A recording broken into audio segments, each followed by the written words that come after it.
pānanga I tēnei o ngā kaupapa o Changemakers. Nei rā te mihi atu kia tātou ki ngā tōpito o te kāinga nei o Aotearoa. Ka mihi ā ki ngā āhuatanga kei te pā mai kia tātou, te āhuatanga kei moi ata, ōtoke, whakaaro he i ngā āhuatanga ngā whānau, me ngā taumahatanga o te hōtoke, ko te wauata, ka hua mai ko te painga o te ao, ki runga i a tātou. Welcome everyone to this iteration of our Changemakers webinar. I'll do a sakarakia first and then we'll have a little kōrero about how our webinars run and then we'll get straight into the kōrero. Nō reira kei noi tātou. E honore, e krore ki tatso mo tāna maungarongo ki runga I te whenua e whakaro pai ki ngā tāna. E tatsua, honoa mātou pononga I tēnei rā ki te wairua tapu, ki te kroria, ki te ngā kautapatahi. Kia whakanui a koe I runga I te ngā kauri pene tā. Me te whai atu no I a koe pupuri mai nā te manaakitanga mō mātou. A whita mai te akina hoki o mātou tinana me o mātou wairua. Kia ata mōhio ai mātou ko koe a I hoa. Kroria ki tō I ngā tapu. Āmine. Tēnā tātou. So, those of us that have been to our webinars kind of understand the rules, but just as a recap for us. Every fortnight we have a Changemakers webinar where we bring a person who is a part of our network or is in the same vein of mahi that we are. And we have a kōrero with the idea of looking upwards, being creative about how we affect positive change here in Aotearoa, not just within the space of men's behaviour change, but in a wider understanding of the ecosystem and the whāriki that we need to have in place for this stuff to go well. So a lot of the time allotted that we have will be dedicated to the kōrero I have as a facilitator with our kai kōrero. If you have any pātai, there is a chat function in our Google Meet. Write your pātai down in there and we'll leave a little bit of time at the end of our webinar to go back and ask those questions of our kai kōrero. Getting straight into it, I'd like to talk to Leo Fasi and he'll give us a little bit of a kōrero about who he is and what he does. Tēnā koe, Leo. Cool. Kia ora koutou. Thank you for the introduction. My name is Leo Fasi. People just call me Leo. I work for the Aranui Community Trust based over here in Christchurch. Born and raised in Christchurch on the east side in particular. Proud to be from the area. 6 beautiful kids. Used to run amok up in one of these streets just outside here. So full circle impact to come back and do the mahi on the same ground. So I'm looking forward to speaking on how I move in these areas. But I'm also one of the new kids to the family harm block. So maybe I'll probably walk away with more than I bring. But just having open conversation has been good to listen in the past webinar. So blessing to be here. Tēnā koe, brother, and welcome to our kōrero for the day. Pretty much getting straight into it. What is Actus? What are some of the mahi that you fellas do within your whare? Over the last couple of months, we've heard a lot about the positive effect that Actus has had on not just Aranui, but the wider network of family harm, family violence, all the different violences that we confront as a mahi, but also the flip side of it. So the creating of positive spaces for our tamariki, our pakeke, our different reanga o whānau. So give us a little bit of kōrero about what Actus is, brother. Yeah, so I feel like we've been lucky the past 2 weeks. It's been putting Aranui in the spotlight, which has been cool. So, Actus, the Aranui Community Trust, it's about 20 plus years they've been in the game. The kaupapa was purely based on how can we help our community at the front door without them having to come into Central or take, right here. So they've based themselves right in the heart. Where Aranui Community Trust is the old pub. So where a lot of probably positive or negative conversations or trauma used to take place has now been converted into a space of coming to get support and help. In terms of the family harm space, we do at the moment. I've been into this mahi now since September, but prior to that, we used to celebrate White Ribbon every year. events and our dads and kids events, creating events to support our dads and kids, going out there, giving them activities to do so they can just strengthen the relationships and build positive memories. And then we've got other contracts in terms of supporting our whānau that are needing help in the education system, getting our under fives into preschool, food parcels, just going above and beyond to do anything we can. So when someone does walk through the doors, it's not that we can't do it, it's we can do it or we'll find a way to do it. And so I've always believed that Aranui Community Trust has always been, I'd say, like the light, through the earthquakes. And everything that just keeps shining. Sometimes it will dim, when politics get into play, funding starts doing its thing, as we all know. But the light of Actus just doesn't choose to switch off. So now it's great to be a part of that, kaupapa, and working particularly in the family harm space. We kind of heard a little bit about Aranui from our last kai kōrero, Trina. And so can you give us your perspective on what Aranui was as a rohe or as an area, so that we would have context on the kōrero that we were about to have about some of the mahi that you're doing? Yeah, Aranui for me personally was, growing up was like my escape. So I've got family scattered all around. So in the east side of Christchurch, I was bouncing in between one suburb, Bullston, and then Aranui. And Aranui was like second home. But I think like in any areas where you live in, there's always an area that if you don't know, you have a perception or you create an assumption of, oh yeah, that's I've heard about that place. So a lot of people have their view of it being the so-called hood, of being the area that, a lot of negative this and negative that and low decile this and that. But if you grew up in the area, you can only see positive in the gems. And also remembering a lot of the pillars that came before us, that paved the way for us. And so when we have those narratives that we live by, we're proud to speak on the area, and also proud to correct people, educate them on, no, Aranui is not just that. It's actually this, and this is the narratives and the stories that do exist, because it's beautiful what they've been able to overcome, because the east side got smashed really hard, in particular from the earthquakes. But yet the community still lit up all their barbecues. Kids were still at the park playing with all the broken water pipes. There was still something to smile about. And so it's always good, to drive into work and understand. But again, from where I'm sitting, like all of you are sitting, if you know, you know. So it's always our job, whatever community we come from, that if we are proud and stand 10 toes deep on it, that we remind or educate people, so then they can go, oh, actually, what, my perception has changed. I thought, or I assumed that this, but I was like, no, like that's cool. I have my assumptions sometimes of certain areas that probably are on the higher land, but I'm just happy to be part of this community. So that's Aranui. Happy people, like any place, has a past, also has a future that we always work towards. But right now, no, we're good. Me, loving that, brother, loving that. So in our kōrero before our webinars, one of the things that you mentioned to me was your kaupapa around 100 voices. Can you walk us through how you did that? What were some of the things you learned from it? How did that keep you 10 toes down, like you say, in Aranui? Yeah, so when I jumped into this kaupapa, because a lot of my background before this was in the rangatahi space. So I was like, oh yeah, what foundation do I stand on to support these atane, dealing with family harm? And so I work right, the front door is right in front of me at the computer. So I decided, well, there's no better way but just to go out on the footpath and ask people and get their feedback.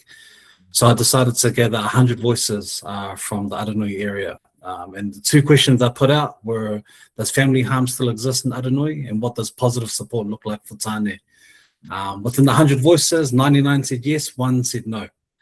And so that became the purpose and the why behind now when I go to work. It's like, oh yeah, well, clearly the voices have spoken that this is a thing. But when they responded to what does positive support look like for tāne, that became the fuel to design the kaupapa, because they decided to tell me exactly what they wanted.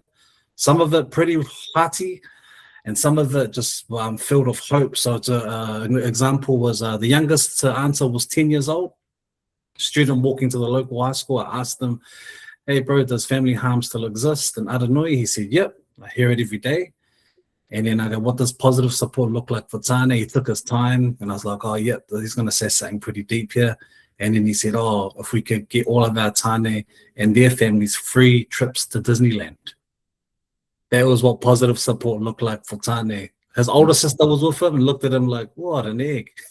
And he hit me with that, "You going to write it down?" So I was like, "That's your voice. That's your truth." And then that's 10 years old. Then we've got some of our aunties that are in their 50s, and they were, so all of this is anonymous too. The 100 voices are anonymous. Our aunties are going through a lot of hurt, saying, they're sick and tired of Tane saying that they can fix this, and fix that, but they can't fix themselves. Or they choose to put the work in all other areas but themselves. So they're saying if we can start to change that motion, or if there is a kaupapa that exists, would like to touch on that, and then everything in between. The key three strongest themes that came through with the 100 voices: safe space, no judgment, and a listening ear. They were the three key things that came through. They're wanting more community events that create these safe spaces for families to come together so they can have positive conversations going home. And then just some real answers. Some of the kids saying, "Oh, if jobs were free," because dad's been trying hard to look for work. And we know in terms of the time we live in now, it's hard to get any employment at the moment. Even one said if food was free, dad wouldn't be arguing or getting angry at home. So taking all of this feedback and everything and sitting with it, one, it's become my what I stand on every day when I come through, and two, when I design the kaupapa, it's like my targets. I'm like, the voices have spoken, and my job is to try and get it right and get close to what they're wanting. Cool, brother.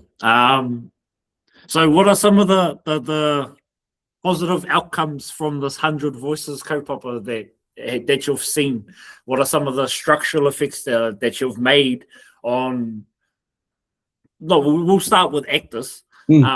Ultimately, this mahi that we're in is about systems change. And so you've taken the kōrero that you got from these 100 people and then put it into your practice as a way of connecting people to the things that they need. So what are some of the structural changes or the systemic changes that you've seen within the mahi or within the context of your mahi that you've done so far? Oh, straight away it was understanding the key themes, and then from there building around that. So because they're asking for safe space, listening in, no judgment, I did a lot of engagements going around to the already existing kaupapa that are out there, sitting down, learning everything that they do in the service from A to B, backwards, just understanding how they work. And then once I got an idea of everything that existed in Christchurch around family harm, I was like, okay, well, there's 5 men's groups running within 3 minutes from this, so I'm not going to create a men's group. It just was like, didn't make any sense to design another kaupapa where men are getting together when I can send them 5 minutes up the road to the brothers that are doing it there. And then there was an area where I thought I could work in, which was there wasn't as many one-on-one. And one of the feedbacks that are coming through that a lot of our Tane feel quite anxious when it comes to going to groups. So the easiest thing to do is don't go. Because it's just simple just to stay at home and do something else. So designing a one-on-one program, which meant that they could come through, that I build relationships with already these existing services. And then if I don't have what I can offer in terms of mentorship and they're needing clinical support, then I tell them, hey, cool, instead of you riding alone, I'll ride side by side with you because I've got these 3 lined up. I've done my homework because that's my job. But you don't have to feel the weight of going alone or the pressure that's fighting in between your ears that you're probably not good enough, or you said this before, bro, you failed again. So all that stuff that's life is lifing, my job is basically like, I can't stop the life is lifing, but I can be next to you so you can go, oh no, the protocol Tane actus is there and he's got a plan set for me. So that's one area. And then simple things. They ask for more community events. So I said, let's get them more community events. So we're taking dads and kids to the Warriors games that is under the roof at the new stadium. We've also got another kaupapa around, getting our families together to run 100 laps around the park to raise awareness on family harm. Nice. And then just talking to other people around, how do we educate our families more on the white ribbon events? So we can bring the vibe, the kai and the performances. That's always good. But how can we weave in education now so our family's not walking away saying the food was mean and right. the were on? What did you learn? Oh, well, the food was on. What do you mean?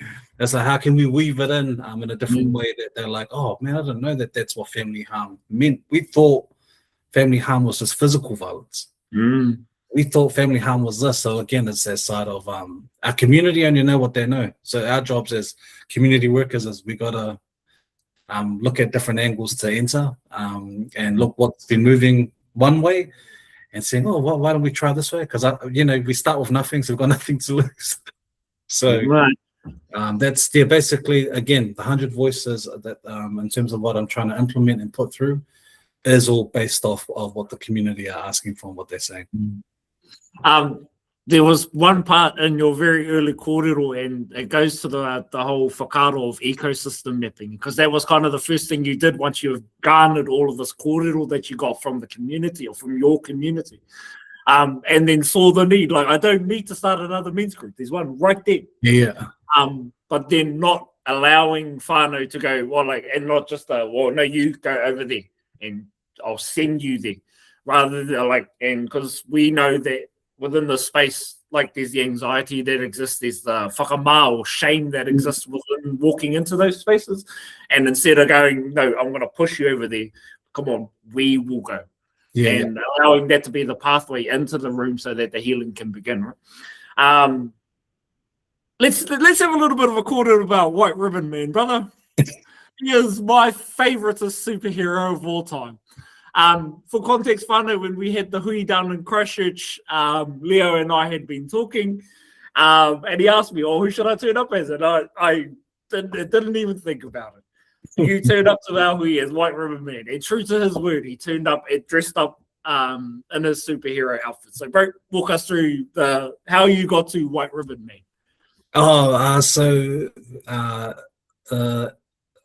Actus put on an event every White Ribbon Day, which is November 25th or 24th, I think. And so that's been happening for a couple of years now. And so it was my turn when I started in the kaupapa. They said, oh, yeah, you're going to have to run it.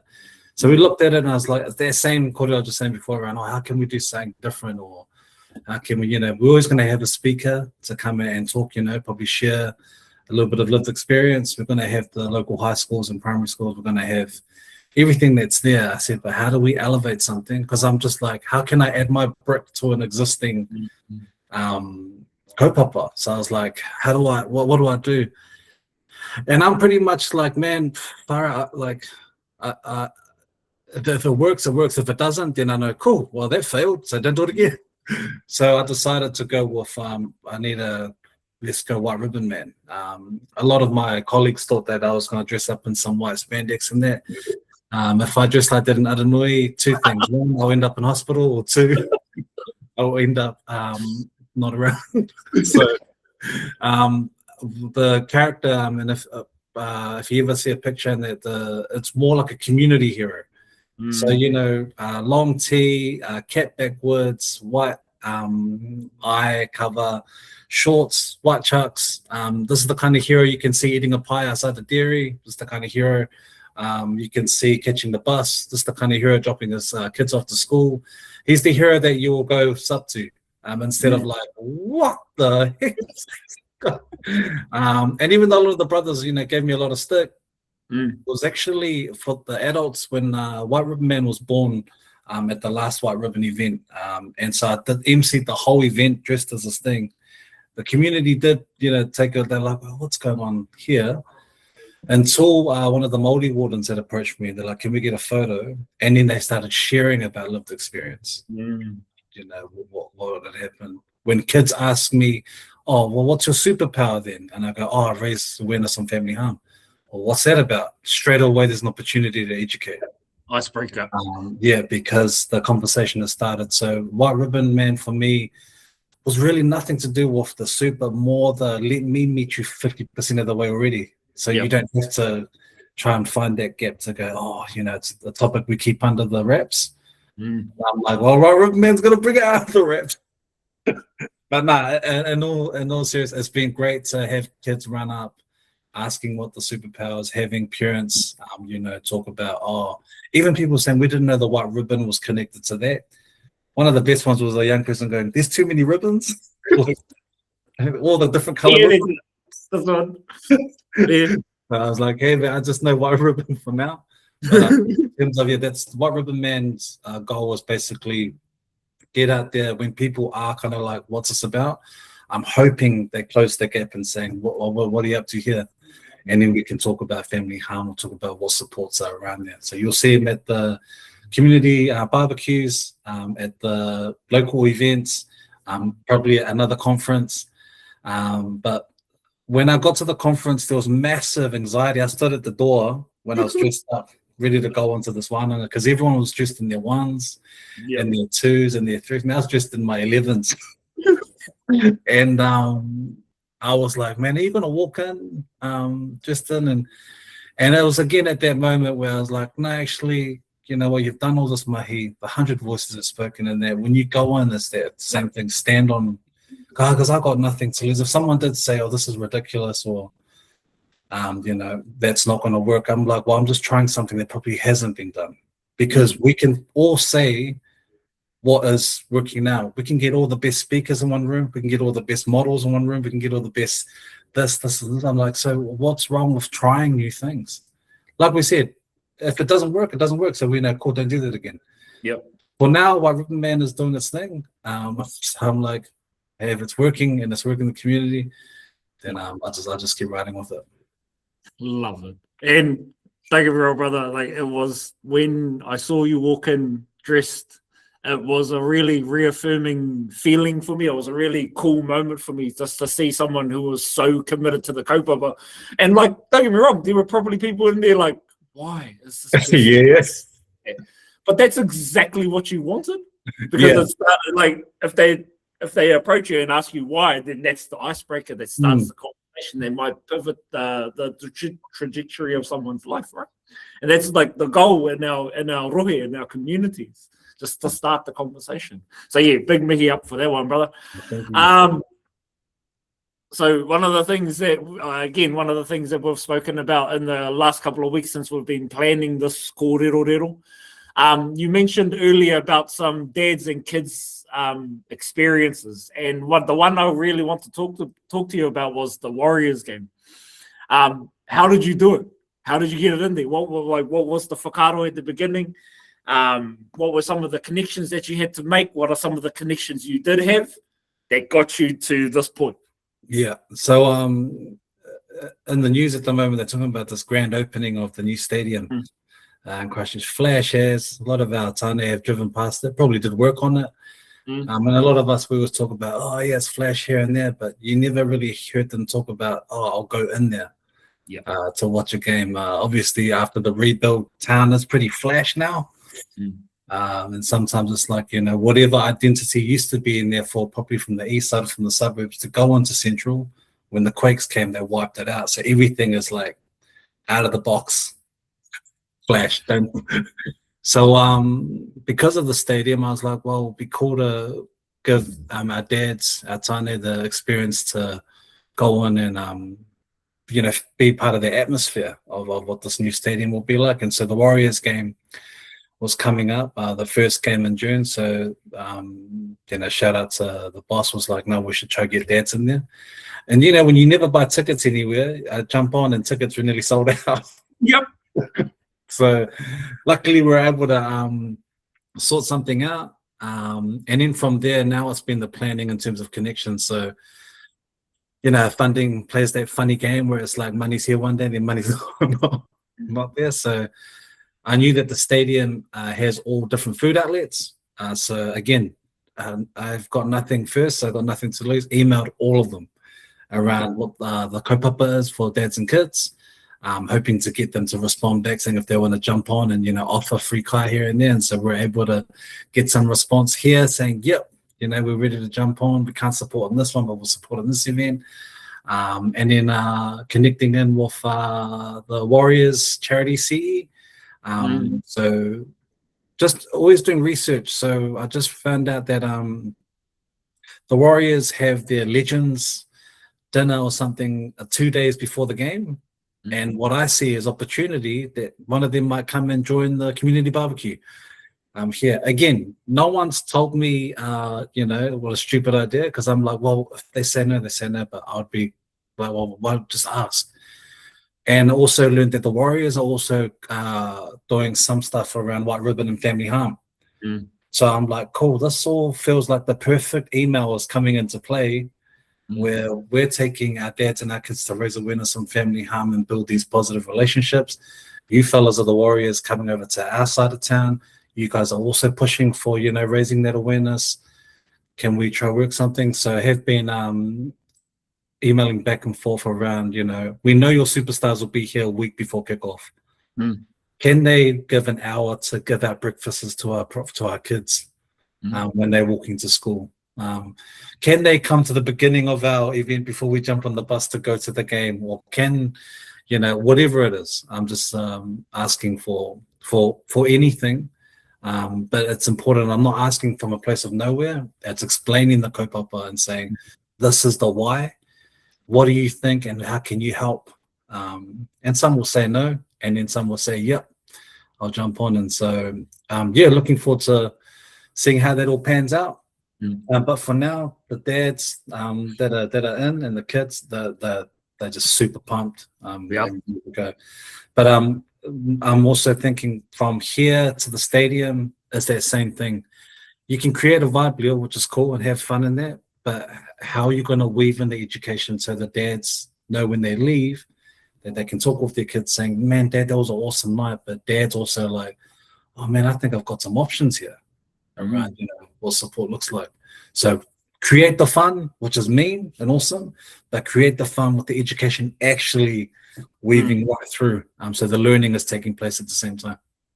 So on that point, brother, so what kind of education do you see yourself weaving, or you and your group, or what kind of education do you see yourself weaving into the experience of dads and their kids going to this Warriors game? Yeah, so when it comes to like, depending on if it's just say a one or just for dads, you can kind of educate more on the heavier stuff around, what is family harm, and some might speak on lived experience, so we don't want our tamariki around to probably hear some of that stuff. But when it's the dads and kids events in particular, things like what is family harm, going right back, because there's an assumption that our community just know, all the flags that fall under family harm. Until I hear people saying, oh no, verbal abuse isn't there because it's just words. Doesn't even like fall under, did you get punched in the face, bro? So yeah, see, that's family harm. I'm like, no, it's, but again, we only know what we know. So, with dads and kids, what does family harm look like? And how do you feel when you spend time together? So this is the stuff where it's like creating these platforms to have the conversations so they can hear, because sometimes, our dads, sometimes we get together with our bros and our kids are running around.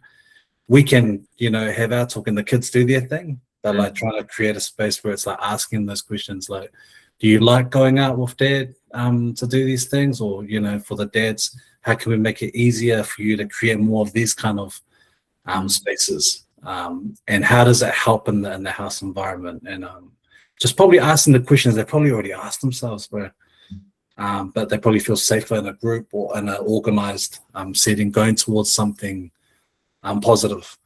So that's what education in terms of this side. The other education, bro, because I'm so new to this thing, is just promoting my service, which is the Potokotane service around, hey, and if you're in the area, which a lot of these dads are, come through the doors and, let's have a catch up and create a plan one-on-one, and we go out to services you probably don't know already exist.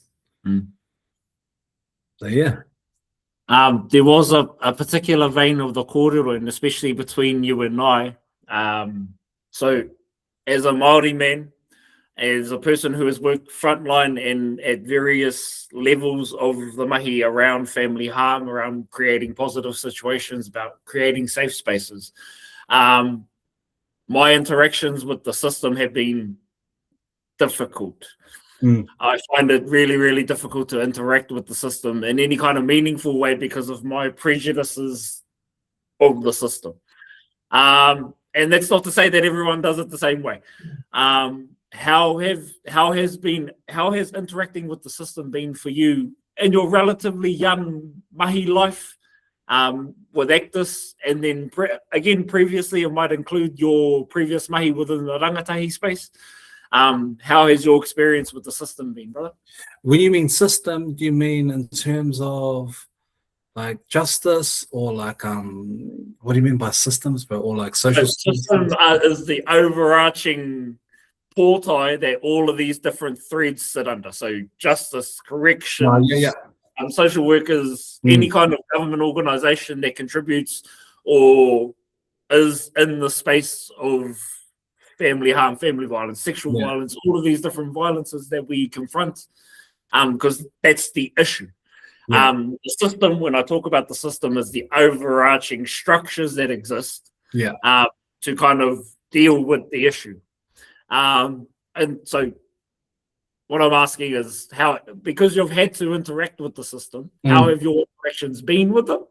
And then what are some of the things, like, because naturally you have a creativity if you're creating superheroes to deal with the awkwardness of first interactions. There's creativity that you've brought to the table. How have your interactions with the system been, and how have you leveraged your creativity to help you in that way?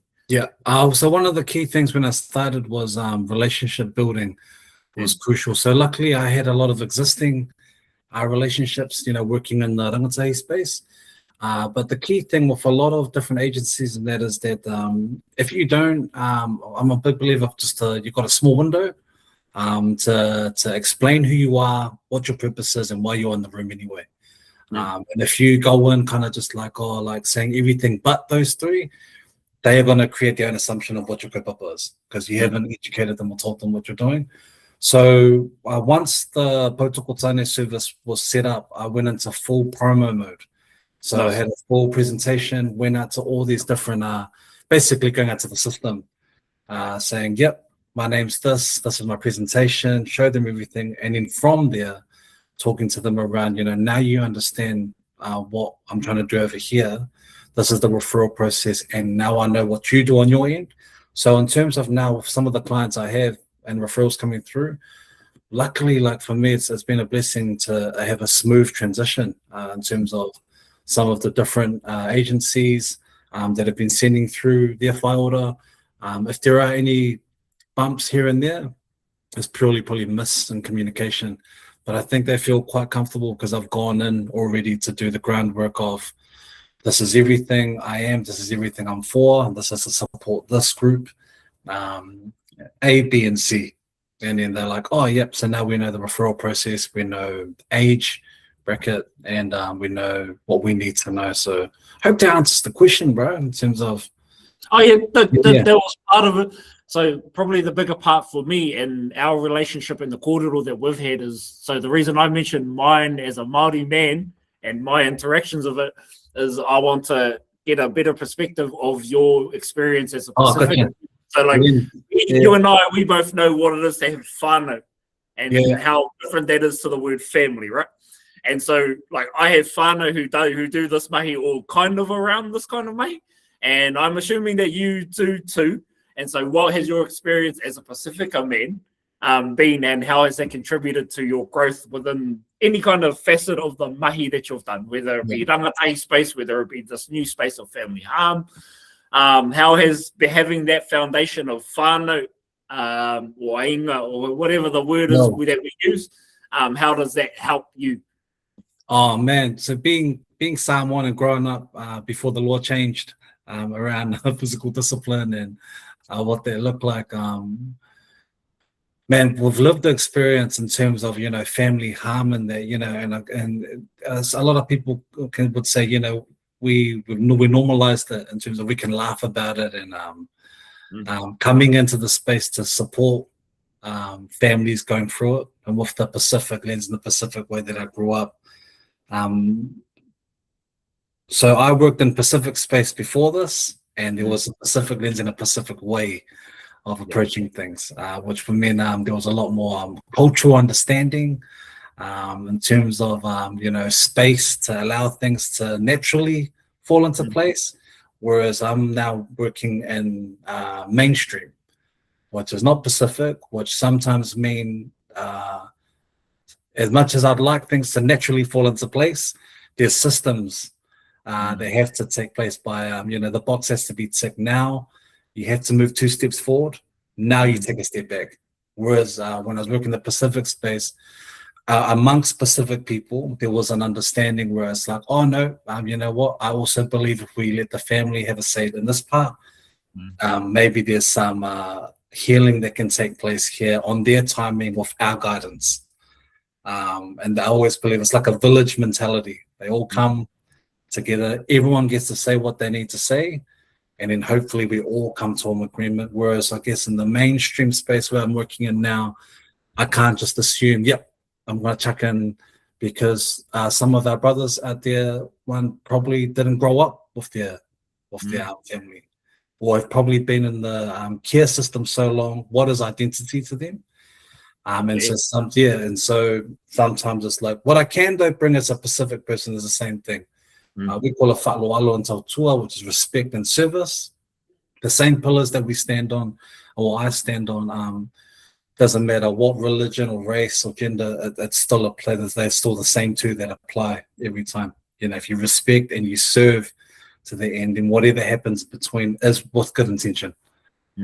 So yeah, from going from Pacific space and how we work in that space and coming through, it is navigating what will work here, but also, okay, cool, we need to go into systems here, and just navigating that space. And it's different every day, and I guess that's just like, I guess any place.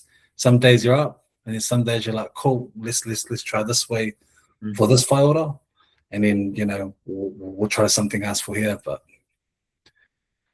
yeah, tēnā koe, brother. Okay, we're going to go to our just to mention back to our kai whakarongo.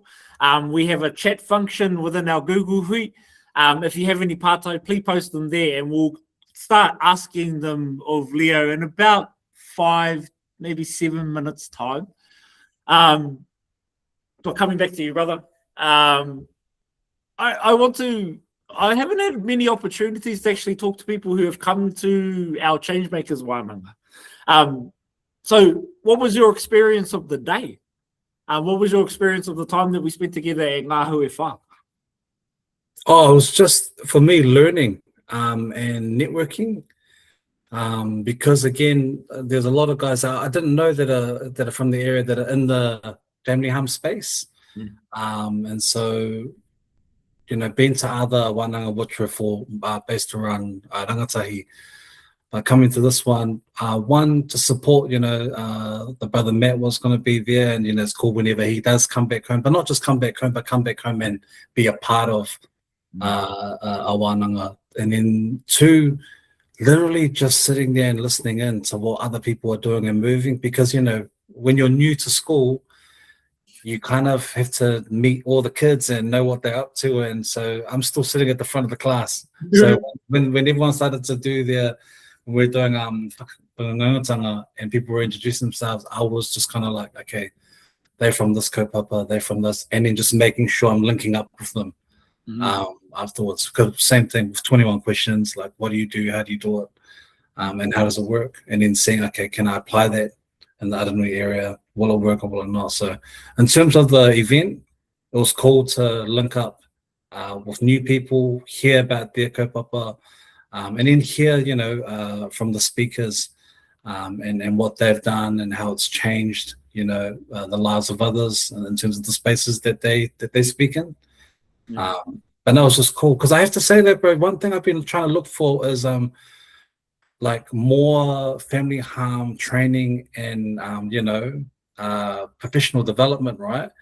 I was doing all the research I can, and I don't know, I might be wrong here, but it's like Australia just ahead of the game when it comes to us.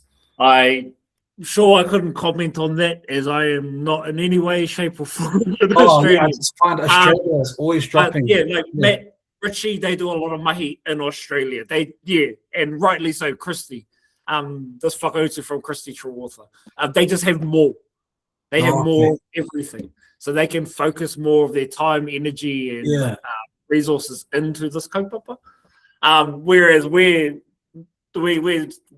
functioning on the smell of an oily rag, right? A lot of our kaupapa, like, we're not actually enabled to confront the issue of family harm, and so we are doing the best with what we have. Also, Christy, we do more mahi on the ground, whereas they sit in hui and have wānanga at that kind of level. Gotcha. Whereas frontline, right? Okay, we're going to go over to our Q&A part. Tēnā koutou mō ngā kōrero. Oh, sorry, I default to Māori. Thank you for the kōrero that you've added to our chat. Please continue to add kōrero to the chat. This pātai is from the hunt from Kane Kereoma here in Tūranganuiākua. Love the 100 Voices process, capturing a range of perspectives that come from communities.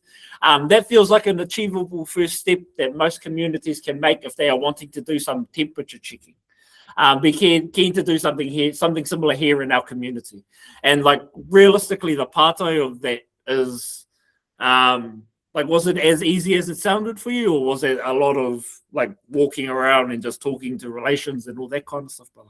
Nah, it was pretty easy. It's actually, and I can't speak on other communities, but it's actually surprising how much people want to speak up.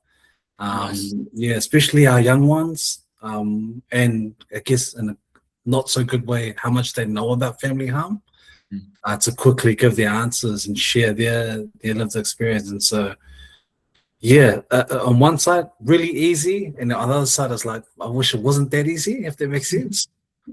I wish they hit me with we don't know what family harm is. I've never heard of that term in my life. But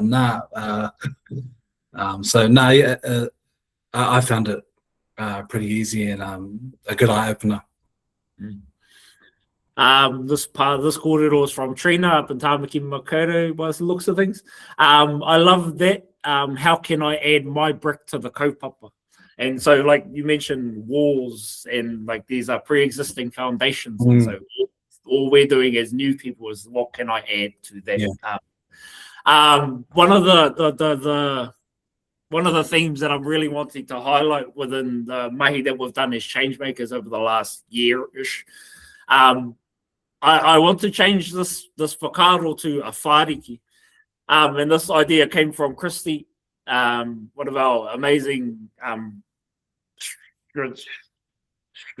strategists. Is that the phrase? Is that how you phrase that word? A whāriki. So I am a tauta within a whāriki. I add my tauta, I add my weave into it, and if everyone weaves in, what we're left with is a whāriki upon which we can all rest our kaupapa, we can all rest our whakaaro, we can also wānanga at that. And so that's kind of what I'll always be pushing is we can be more of a whāriki rather than a foundation that we build on. The building will come on our whāriki, but it's more of a clear space between us, a place where we can see eye to eye, we can share our kōrero, we can sit within the whare, we can sit within our whare and have this wānanga that we need to have. Another pātai from Kane here in Tūranga, loving ideas that help lift some of the heaviness around having these conversations in our communities. How do we create more lightness, more easiness to open up the space? A great example is the White Ribbon Men. Others have any tips or ideas, things that have worked. So are there anything else that ease the taumaha or the heaviness of this kōrero, brother? Yeah, so like some of the initiatives that that have been coming is always based around how can we normalize the idea of asking for help. There's always the first thing that's there before the idea starts. And so, like for me, one of the kaupapa that will be coming up in August is called Taonga. So I'm wanting dads to get a free family photo done. And the only buy-in is tell me why the people on the photo are taungati. So I'm not going to force you to say anything. Basically, you're going to share now because you decide who's going to be in your family photo. You obviously must love them this much that you've selected them. So you're starting that conversation. It's not me as a social worker or as a person saying, yep, I'm going to create the narrative for you, and you finish up. Say, no, this is purely your narrative, which I'm hoping means that once we have this event where we showcase all these family photos of dads and the why behind the people in their photo, that I give props to them around, this is all, you're holding your stuff, you know, like you're strong enough to talk to it. This is a family photo that now you can go and then your families can again talk around, you know, why dad did you say these things around us being in the photo, and it's just a center point. But again, that's just one other way. And I'm a big believer if the kids are happy, you know, simple things like if you have a wee event and the kids are having a good time, naturally that normally rubs off on the parents because they know, okay, then it's a stress about the kids having a good time. And in there, it could just be, you know, having conversation there. But I'm I'm just trialing different things to see what will work. And if one way doesn't, then it's back to the drawing board. But the center is still the same. How do we normalize the idea of asking for help and then build from that? Yeah, love that, brother. This kōrero comes from Tim Marshall, again here in Turanganuiakiwa at Tawawhi Men's Centre down the road. Love the way of promoting the white ribbon kaupapa in a meaningful way that can be ongoing versus on the 25th on White Ribbon Day as a one-off or as a one-day kaupapa. Interested in the relationship dynamics that you've experienced between White Ribbon and Tautoko Tāne Mahi, so your Tautoko Tāne Mahi. What are kind of some of the relationship stuff that has happened between White Ribbon and yourself within the Mahi context? Yeah. So when I'm in the Tautoko Tāne space, they get this leo. You know, the guy that's, you know, either going to the gym with them once a week or, you know, sitting in a room or just going for a walk around the park. The White Ribbon man is always basically, because I work in the family harm space with our tāne, I guess the last thing they want to do is be walking around with a guy with a cape. But also it's showing the community that, like what was said, it's not just a once a year thing. It's an ongoing thing that when you do see White Ribbon Men, it's basically just, if I'm going to help out tāne with family harm, I also have to raise awareness for the rest of the family around, you know, what support looks like and what the White Ribbon means. So hopefully when the next November comes, they're already like, oh, yeah, some of the education has taken place in between. So it's cool because I've been going into the schools and you know, kids just ask the innocent questions. And it just creates space to have that conversation. So yeah, White Ribbon Men will always be in the raising awareness and educating, and then what leads to that is Tautoko Tāne comes and supports some of the men that probably have come through and asked White Ribbon Men a question here and there, and then Leo's here. But everyone knows Leo's White Ribbon Man. I'm not the you know those movies. Not a secret identity, like most. Who is he? I wear my name tag around my White Ribbon costume. So, just the brother from terribly at the secret identity part, brother. Yeah, tēnā koe o tēnā kōrero. For context, Tim has worked with White Ribbon for a really long time. And I'm assuming he's asking this part purely based on this might be the next evolution for White Ribbon. Instead of White Ribbon and White Ribbon Man only being in Ōtautahi or only in Aranui, it becoming a national part or as a part of the national conversation that White Ribbon have. So that's really, really cool. Thank you for that part, Tim. Cool. This kōrero comes from Christy, who is up in Whakaroa, up with our team up in the Taitogero. For training opportunities, Leo, do you think online spaces would work if we built the relational foundation well? So the hononga or the ecosystem, do you think that online training would work if we built the hononga better? Oh man, because I'm just hungry for any training. So in terms of, you know, what already exists, in terms of the ecosystem and that, and because I'm still navigating, you know, who's connected to who and what the moving pieces are.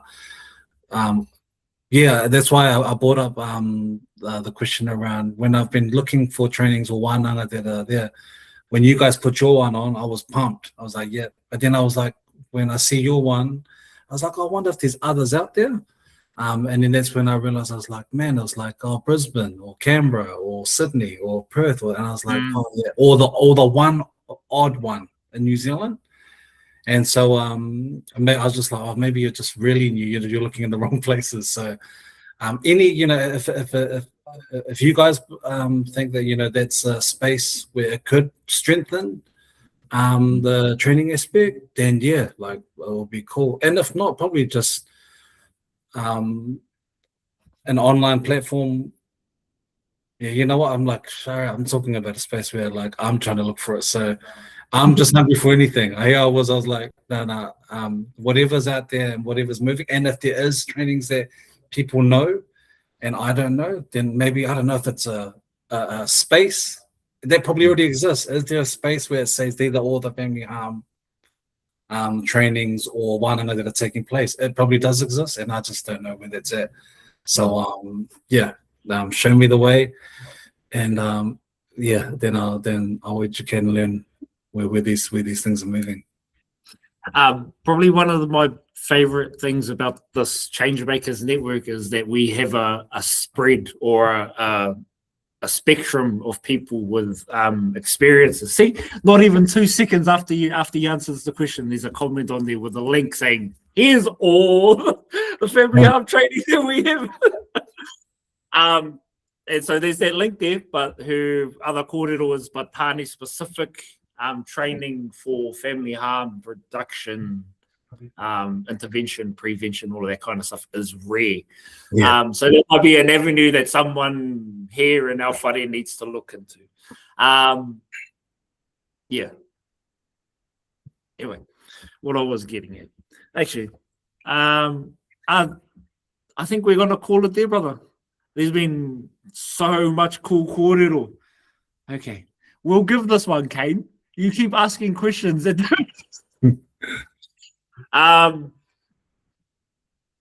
Yeah. So we're just gonna have this one last part though. Wonder if there's something about the ribbons and how we can help to connect it to weaving or the whāriki idea. Back to the brick concept, how do we bring our ribbon or our tauta together to create a weave as the power of community? You're thinking out loud, thinking that your white ribbon might just need a whāriki as a cape. You get what I mean? Yeah. Because, whāriki, it's not a specifically Māori whakaaro. Whāriki exists all the way through our hokitanga atu ki Hawaii. So when the boats come down, whāriki followed. And so the idea behind whāriki in this context is about weaving our own strengths together, our people, our connections, our networks, and all that kind of stuff to contribute to the ecosystem of positive. And so, like, it might be the next time we see each other, we have a white ribbon whāriki for you to wear as a cape, because you mentioned that you have a cape. And would you be keen on a whakaaro like that? Man, if you've seen my cape now, just to give you guys context, man, this uniform's so urban. My mask was made of a warehouse shopping bag. I cut it up and then I stapled white material around it. And my cape was like I just bought about 2 meters from the material store and cut it up and tied it around. And then my shirt, I painted the ribbon on a black t-shirt. So man, anything that's a one up from what I already have, that's me going from like secondhand store to like Hellenstein's. So I'm like anything, but I love the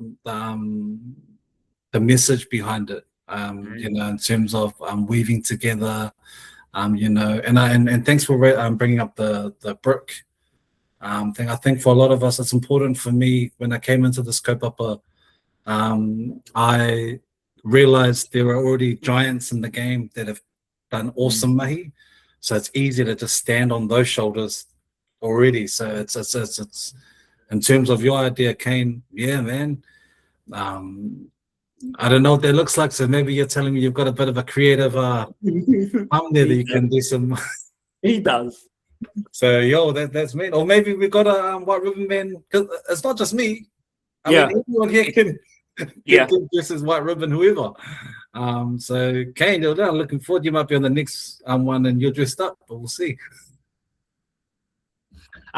Just 3 more comments before we finish. One from Trina, Aranui Ingenuity. Love that. One from Blessing Roberts. Thank you so much, Leo, for sharing with us the amazing work you've done in the Pacific and mainstream spaces. Thank you for listening to the voices of your community and having the heart and courage to advocate for them, even when it was not easy. Malo lava. And from Graham McCulloch in the mighty Manawatu, love the simplicity. It's what works. Leo, the simplicity is what works. That's the whakaaro. Thank you. Tēnā rā koutou mō ngā kōrero. Thank you, everybody, for the kōrero that you've shared, to the pātai. And a big mihi to you, brother. Well, this has been brewing for a couple of months. Like, I've just been talking to you just within our own kind of time. I kind of had an idea that this is where we would get to. That you and I would be having this kōrero on this platform.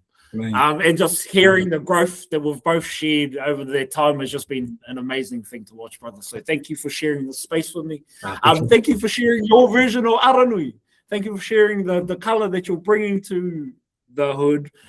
And thank you for sharing that kōrero with the rest of us. Hopefully there are some really cool things. Hopefully this is the conversation that pivots someone's mahi and transcends all the family harm kōrero that we have and into creating positive spaces, healthy spaces, and all of that good stuff that we're all looking for. Nei rā te mihi. Ka whakakapi i tā tātou hui te karakia. I'll close us today with a karakia no reira kia inui tātou. E te atua whakatūwhera tau mai kia mātou ngā huarahi o te tika, te ora, te pono, te kaha, me te māramatanga. Mā mātou koe whakamuimiti, i whakakrōria ki tō ingoa tapu. Āmine. Kia ora tātou. Have a great day and a great long weekend.